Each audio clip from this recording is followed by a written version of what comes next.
Siz millarda Qashqadaryo viloyati haqida xabar tayyorlardingiz. Buni ko'rdingizmi? Qashqadaryoda mana shunday xarob shifoxona bor ekan. Ha, bunimi ko'rdim, lekin internetda tarqalayotgan hamma xabar ham rost bo'lib chiqavermaydi. Bugun kechda millarni ko'ring, batafsil xabar beramiz. Haqiqatan bir necha kundan beri vayro'na ahvolga kelib qolgan shifoxona haqidagi xabarlar ijtimoiy tarmoqlarda katta muhokamalarni keltirib chiqarmoqda. Nima ahvol? Shottirishda jotimiz.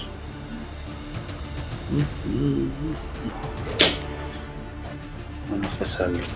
Xabarlarda videodagi holat Ko'kdala tumani hududidagi shifoxona ekani aytiladi. Ushbu xabarlar qanchalar haqiqat, biz vaziyatga aniqlik kiritish maqsadida Qashqadaryo viloyati Sog'liqni saqlash boshqarmasi mas'ul xodimiga bog'landik. O'rganish jarayonida tasvirlarda ko'rsatilgan holatlar haqiqatga to'g'ri kelmasligi hamda ushbu holat Qashqadaryo viloyatidagi birorta tibbiy muassasaga tegishli emasligi aniqlandi.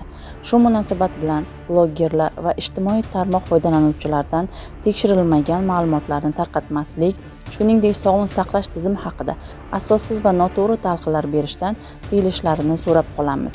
Shuningdek, Qashqadaryo viloyati Sog'liqni saqlash boshqarmasi boshlig'i vaziyat yuzasidan Ko'kdala tumanidagi shifoxonalarda o'rganish o'tkazgan, ammo hech bir muassasada bu kabi holat aniqlanmadi.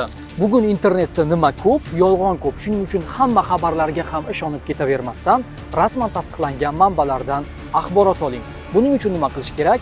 Millarni kuzatib borish kerak.